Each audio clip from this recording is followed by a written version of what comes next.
ఇందాక నేను దీని గురించి కాస్త చూస్తున్నప్పుడు కళ్యాణ్, మెరినెరా అనే ఒక వాణిజ్య చమురు నౌక ఇది. సో ఇది అమెరికా బలగాలు ఉత్తర అట్లాంటిక్ సముద్రంలో సీజ్ చేయడం జరిగింది.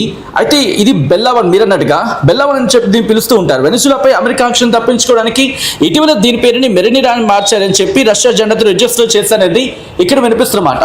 దీన్ని అమెరికా మరి ముఖ్యంగా యుఎస్సిజిసి మున్రో అని చెప్పి దీన్ని అదుపులోకి తీసుకున్న పరిస్థితి ఉంది. దీన్ని కాపాడడానికి రష్యా తన సబ్మెరైన్స్ ని పంపించింది, తన యుద్ధ నౌకర్ని రంగంలోకి దించిందనే వినిపిస్తున్నమాట. కొన్ని సందర్భాల్లో కొన్ని న్యూస్ అవుట్లెట్స్ ఓన్లీ సబ్మెరైన్ మాత్రమే రంగంలోకి దిగిందని చెప్తున్నారు. ఇంకొన్ని సందర్భాల్లో ఇంకొన్ని న్యూస్ అవుట్లెట్స్ ఇటు సబ్మెరైన్ తో పాటు వార్షిప్స్ కూడా రంగంలోకి దిగాయి అనేది కూడా వినిపిస్తున్నమాట. ఇది రష్యాకు సంబంధించి ప్రెస్టీజియస్ ఇష్యూ కింద కనుక ఇది తలుచుకుంటే అనుకుంటే బహుశా మీరంటగా నెక్స్ట్ లెవెల్ ఆఫ్ వార్ కి దారితీసే అవకాశం ఉందండి, ఎటువంటి అతిశక్తి లేదు.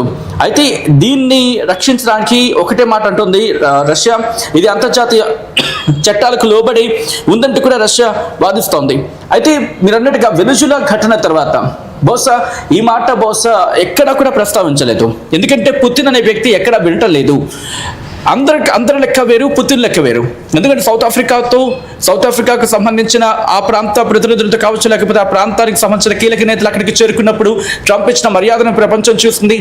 యుక్రెయిన్ విషయంలో యుక్రెయిన్ అధ్యక్షుడు అక్కడికి చేరుకున్నప్పుడు ప్రపంచం మొత్తం ఆ మర్యాదను చూస్తుంది. కానీ పుతిన్ వచ్చినప్పుడు మాత్రం, పుతిన్ కావచ్చు జిన్పింగ్ కావచ్చు, వీళ్ళిద్దరూ వచ్చినప్పుడు మాత్రం ఆ వ్యవహార శైలి పూర్తిగా భిన్నంగా ఉంది, విభిన్నంగా ఉందనే చెప్పుకోవాలి. సో అటువంటిది పుతిన్ ఎక్కడా లొంగటం లేదు. వెనిజులాని తన చేతుల్లోకి తీసుకోవడం కారణంగా చైనా కాస్త చెక్ పెట్టింది అనే చర్చ జరుగుతోంది. సో చైనా కూడా అక్కడ సిద్ధంగా ఉంది, తైవాన్ తన చేతుల్లోకి తీసేసుకునే ప్రయత్నం చేస్తోందని ఒక చర్చ జరుగుతుంది. బట్ ఎక్కడ మనం పూర్తిగా దాన్ని కన్ఫర్మ్ చేయలేం. అఫీషియల్ సోర్సెస్ కి ఎక్కడ మనకి వినిపిస్తున్న మాట లేదు. బట్ ఆ ప్రయత్నం ఉంది, అటువంటి చర్చ అనేది వినిపిస్తూ ఉంది. సో ఒకవేళ అక్కడ తైవాన్ విషయంలో అమెరికా కనుక కలగ చేసుకుంటే, తైవాన్ విషయంలో వచ్చినప్పుడు చైనా వర్సెస్ అమెరికా అయ్యే అవకాశం కనిపిస్తోంది. ఇక్కడ రష్యా గురించి వచ్చినప్పుడు రష్యా ఇదే అదునుగా తీసుకొని యుక్రెయిన్ మీద దాడికి పాల్పడి యుక్రెయిన్ ని చేతుల్లోకి తీసుకునే అవకాశం ఉంది. ఇక్కడ వినిపించే మాట ఏంటంటే ఇటు అమెరికాకి రష్యాకి మధ్య అంతర్లీనంగా ఎక్కడో వీళ్ళిద్దరి మధ్య డిస్కషన్ జరిగింది. అందుకే రష్యా ఎక్కడా కూడా ఇంత జరుగుతున్నా నేరుగా రంగంలోకి దిగటం లేదు. At the same time Ukraine మీద రష్యా తన ఆధిపత్యం చూపిస్తున్నప్పటికీ ట్రంప్ రష్యాకి మద్దతుగా మాట్లాడుతున్నాడు తప్ప యుక్రెయిన్ కి మద్దతుగాను లేకపోతే యూరోప్ కి మద్దతుగాను ఎక్కడా స్టేట్మెంట్ ఇవ్వట్లేదనే మాట వినిపిస్తోంది. సో ఇటువంటి సందర్భాల్లో కాదుకూడదని చెప్పి రష్యా అనేది నేరుగా తన ప్రతాపం చూపించే ప్రయత్నం చేస్తే కనుక ఈ ప్రాంతం పూర్తిగా తన ఆధీనంలో ఉంటుందని చెప్పి ట్రంప్ భావిస్తే అది మీరు అన్నట్టుగా రష్యా వర్సెస్ అమెరికాగా మారే అవకాశం కనిపిస్తుండలో అతిశయోక్తి లేదు. బట్ అంతవరకు ప్రస్తుతం వచ్చే సందర్భాలు అంత వేగంగా కనిపించట్లేదు. మీరు అన్నట్టుగా ఆ పరిస్థితి ఎప్పుడు దగ్గర పడచ్చంటే గ్రీన్లాండ్కి సంబంధించి. సో గ్రీన్లాండ్ని పట్టుబడుతోంది అమెరికా, అందుకేనా అనే మాటకు బలం చేకూరుతోంది ఈరోజు ఘటన. గ్రీన్లాండ్ కనుక కరెక్ట్గా పట్టుకుంటే గ్రీన్లాండ్ నుంచి ఇటు రష్యా మీద మీరు ఒక్కసారి లైన్లో ఉండండి. లేటెస్ట్ అప్డేట్ వచ్చింది. In a predawn action the US Department of War in coordination with the Department of Homeland Security apprehended a stateless sanctioned dark fleet motor tank Sophia in the Caribbean Sea. This is the second vessel captured today by American forces. So మొత్తం మీద latest update వచ్చింది. ప్రస్తుతానికి American forces మరొక వెజల్ని ఇటు Sophia అనే రష్యాకు సంబంధించిన మరొక చమురు నౌకని కూడా ఇటు సీజ్ చేసినట్టు తెలుస్తుంది. సో మొత్తం మీద అమెరికా ఇప్పటిదాకా శాంక్షన్స్ మాత్రమే విధించింది, కానీ ఇప్పుడు యాక్షన్లోకి దిగింది. ఎవరైతే ఉల్లంఘిస్తున్నారో శాంక్షన్స్ని, ఎవరైతే పేపర్లెస్ వర్క్ ఇప్పటిదాకా స్టేట్మెంట్స్ ఇచ్చింది, కానీ ఇప్పుడైతే యాక్షన్లోకి దిగి ఎక్కడైతే నౌకలు ఉన్నాయో ఇప్పుడు మనం చూసిన ఈ మరినెరా అనే నౌకని కూడా ఒక 3 వారాలు చేసిన తరువాత దీన్ని పట్టుకున్నారు. ఇప్పుడు లేటెస్ట్ ఇన్ఫర్మేషన్ సోఫియా అనే ఇంకొక నౌకను కూడా పట్టుకున్నట్టు తెలుస్తుంది. సో మొత్తానికి అసలు ఈ నౌకలన్నిటి పట్టుకోవడానికి గల ముఖ్య కారణం ఏంటి, వెనకాల బ్యాక్ ఎండ్ స్టోరీ ఏంటి, మరింత ఇన్ఫర్మేషన్ తీసుకునే ప్రయత్నం చేద్దాం. నా కొలీగ్ సచిన్ లైన్లోనే ఉన్నాడు. సచిన్తో మాట్లాడి తెలుసుకునే ప్రయత్నం చేద్దాం. సచిన్, లేటెస్ట్ ఇప్పటికిప్పుడు మరొక నౌక సోఫియా అనే మరొక నౌకను కూడా పట్టుకున్నట్టు తెలుస్తుంది. మరి దీనికి సంబంధించి ఎలా చూడాలి ఇప్పుడు వన్ ఆఫ్టర్ అనదర్? మరి రానున్న రోజుల్లో ఇంకా కొన్ని ఇలాంటివి జరిగే అవకాశం ఉందా? ఇటు రష్యా కూడా వార్న్ చేస్తుంది, సబ్మెరీన్స్ రెడీగా ఉన్నాయి, బాల్టిక్ సీలో కానీ లేకపోతే మిగతా ప్లేసెస్లో మీ వెసల్స్ కనిపించినా కూడా వాటన్నిటినీ కూడా మేము ధ్వంసం చేస్తాం, వాటన్నిటిని స్ట్రైక్ చేస్తా, వాటన్నిటి మీద న్యూక్లియర్ పవర్ని యూజ్ చేస్తా, సబ్మెరీన్స్ని యూజ్ చేస్తా అంటూ ఇటు రష్యా కూడా రష్యా కూడా అల్టిమేటంని జారీ చేస్తుంది. ఎలా చూడాలి, ఏం జరగబోతుంది next, what is going to happen?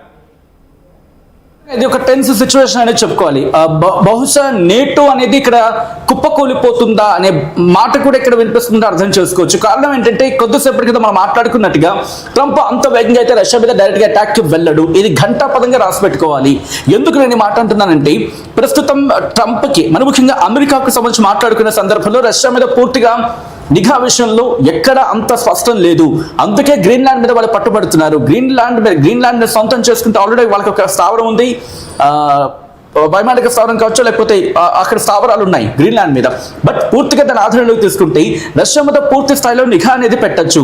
అప్పుడు పూర్తి స్థాయిలో విజయం సాధించడానికి, లేకపోతే వాళ్ళ ఆపరేషన్స్ ని, వాళ్ళ సెక్యూరిటీ ఆపరేషన్స్ ని నిఘా వేయడానికి వాళ్ళకి అవకాశం ఉంటుందనేది ఇటు అమెరికా భావిస్తోంది. కాబట్టి ఇప్పటికిప్పుడు నేరుగా రష్యా మీద దాడికి వెళ్ళకపోవచ్చు, కానీ రష్యాను బెదిరించే అవకాశం ఉంటుందన్నలో అతిశయోక్తి లేదు. ఎందుకంటే వెనిజులా అధ్యక్షుడు మదురోని అదుపులోకి తీసుకోవడం వెనకాల కారణం అదే. ఇటు కొలంబియాకి సంబంధించి కొలంబియా విషయంలో కూడా కొలంబియా అధ్యక్షుడికి సంబంధించి ఆ స్టేట్మెంట్ ఇవ్వడం, భయపెట్టడం విషయంలో ఆంతర్యం అదే.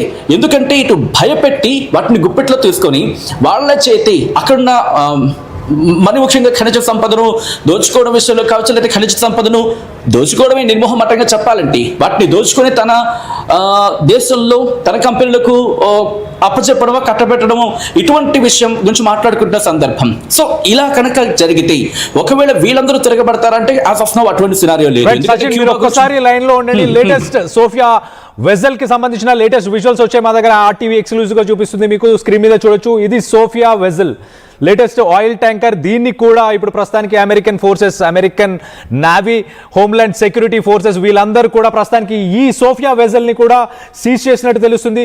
చూడొచ్చు, మనం ఫ్లై చేస్తుంది అక్కడ అమెరికన్ హెలికాప్టర్స్ ఆ వెజల్ చుట్టూ ఫ్లై చేస్తున్నాయి. ఫ్లై చేస్తూ ఆ వెజల్ పైన దిగి మొత్తానికైతే దాన్ని కూడా సీజ్ చేసినట్టు తెలుస్తుంది. ఇది కూడా ఒక హెవీ క్రూడ్ క్యారియర్, ఇది కూడా హెవీ క్రూడ్ క్యారియర్ వెజల్. దీంట్లో కూడా నాకు తెలిసి at least 1 or 2 million barrels of oil ఉంది ప్రస్తుతానికి.